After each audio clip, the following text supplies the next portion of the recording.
Olá galera, tudo beleza?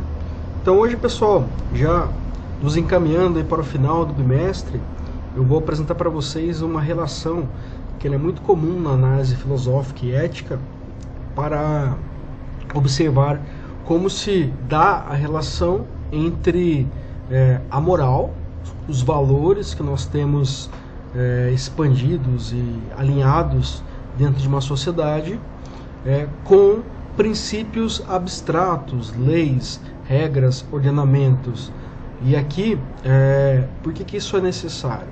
Porque nós temos que fazer uma distinção muito importante na hora de analisarmos ou estabelecermos uma crítica em relação aos valores morais que determina o que é um valor contingencial, contextual, circunstancial e algo que é a base de um sistema civilizacional. Então, por exemplo, quando nós falamos de civilização ocidental e civilização oriental, tem um elemento principialista, um princípio que distingue radicalmente a moral cristã, judaico-cristã, que marca o Ocidente, da moral que se apregou na Ásia, né, nos países que estão ali no Oriente, a Ásia, Oriente Médio, tá? Então existe uma diferença de princípio. E esta área que analisa estes princípios é chamada também de teleologia, que vem do termo grego telos, que é uma finalidade. Então qual é a finalidade desses valores? Qual é a razão de ser destes valores? Daí aqui eu coloquei esses três conceitos porque eles são sempre correlacionados. Então eu tenho a moral, que vem de mores, costumes, que é o que delimita o conjunto de regras e valores do ponto de vista comportamental, né, os valores que eu vou transmitir de geração para geração. Eu tenho a metafísica, que é uma parte da filosofia que estuda aquilo que é suprassensível, seja ele abstrato, ou seja ele teológico, no sentido de religioso mesmo, de um teos, um princípio ordenador do mundo, uma inteligência externa que determina os valores, e também do ponto de vista ontológico, ontos, de um princípio.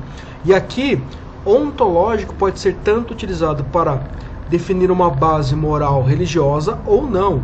Eu posso usar uma ontologia para determinar um princípio operacional da razão humana, como o Kant fez. O Kant ele tem um imperativo categórico. O imperativo categórico é um princípio, uma base de sustentação do comportamento e da ação do homem, né? Então aqui só para a gente continuar a conversa, coloquei uma definição para vocês do que é ontologia. Uma definição um pouco entroncada, mas eu vou explicá-la para vocês aqui. Segundo o aristotelismo, parte da filosofia, né, a ontologia é uma parte da filosofia que tem por objeto o estudo das propriedades mais gerais do saber, apartada da infinidade de determinações que, ao qualificá-lo, particularmente ocultam sua natureza plena e integral. Então a ontologia ela vai estudar o princípio de causalidade dos fenômenos, tá? Então se eu tenho, vamos supor, uma relação de observador e objeto observado que tenta encontrar semelhanças e diferenças em um determinado fenômeno. Por exemplo, eu quero saber o que existe de comum entre os mamíferos. Então vou estabelecer isso como uma regra de observação, né, de método. Eu quero encontrar os elementos que aproximam os mamíferos de forma categorética. Qual é a categoria de análise que vai aproximar todos os mamíferos dentro dessa grande família que nós descrevemos como sendo os mamíferos. Então, eu vou analisar particularmente cada caso, e aí eu estou fazendo ciência. Quando eu conectar todos esses elementos e apresentar um princípio universal, todos os mamíferos apresentam estas características. Quando eu fizer destes objetos de análise particulares algo geral, algo categorético, uma categoria, uma essência, algo universal, um postulado, uma premissa, tudo aquilo que vai ser a base de informações futuras com relação a essas características, eu estou fazendo ontologia. Portanto, quando eu direciono uma pergunta filosófica do tipo: qual é a origem da vida? Qual é o sentido da vida? Qual é a origem da moral? Essas são perguntas ontológicas, porque eu estou fazendo perguntas de petição de princípio. Eu quero saber qual é o princípio operante de todos os fenômenos que se relacionam com este princípio, tá? Então, vamos supor que eu sou um físico e eu quero analisar a origem da matéria. Então eu vou perguntar lá, vou partir da premissa de que existe um Big Bang, alguma coisa que deu origem aos fenômenos que ocupam espaço dentro do cosmos, tá? A própria ideia de cosmos, que vem do grego de ordem, é um princípio de entendimento do cosmos, de entendimento do que é o universo, tá? Então a ontologia é um princípio. E como é que isso se relaciona com a moral? A partir do momento em que eu defino um comportamento moral, por exemplo, falar com educação, falar de forma organizada, utilizar a norma culta. Se eu pego esse princípio, que é um valor, é algo valorativo, alguém me impôs isso, um grupo de pessoas anteriores a mim disseram que esta seria a norma culta para a comunicação.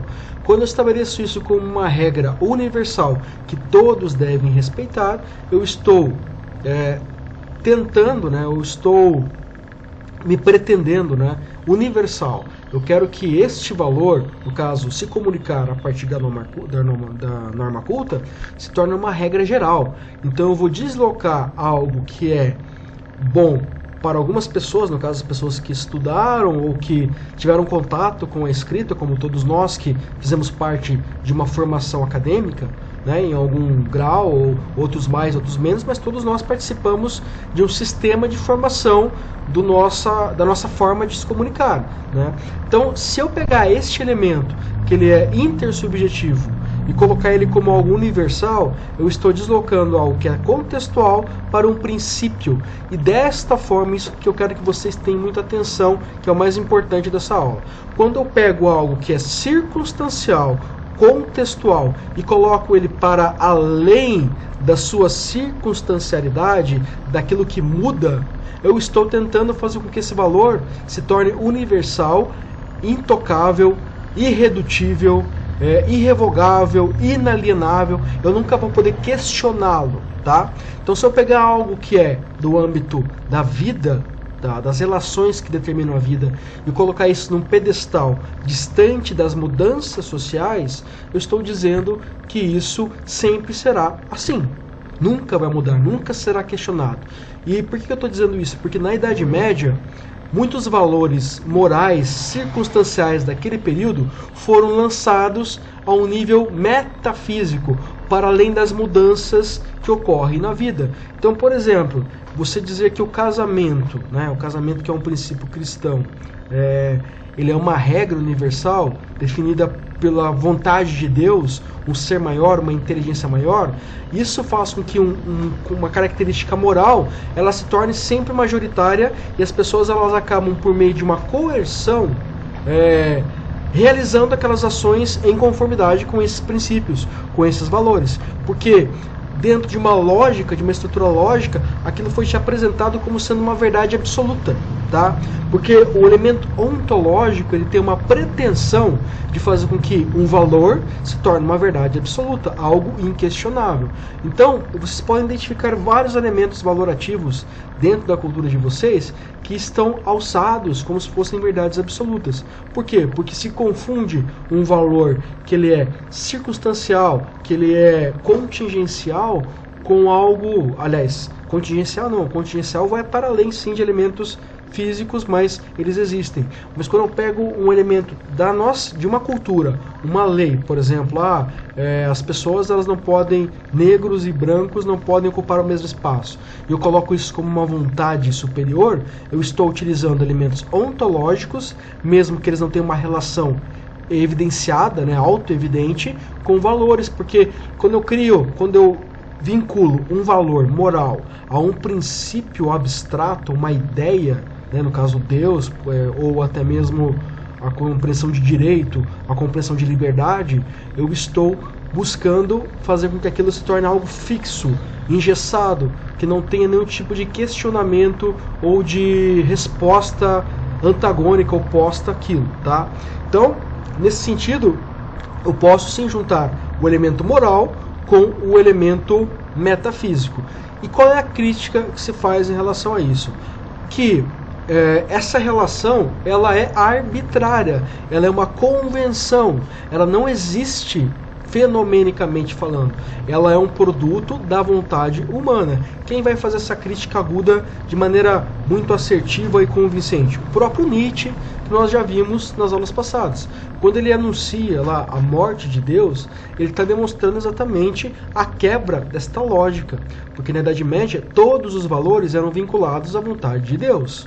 Tá? A partir do momento que você tem a criação do Estado moderno, da modernidade, que vai se distanciar desse pensamento religioso e apresentar um Estado laico, iluminismo, os direitos e deveres do cidadão, lá com a Revolução Francesa, é uma tentativa de se distanciar deste gancho ontológico, desse princípio metafísico que está para além das relações, né? O Maquiavel já faz isso também, quando ele desconecta a ética cristã da política, entendendo que a política ela tem como único e exclusivo objeto o poder, e este poder ele é amoral, né? Ele é sem escrúpulos, ele depende das circunstâncias, tá?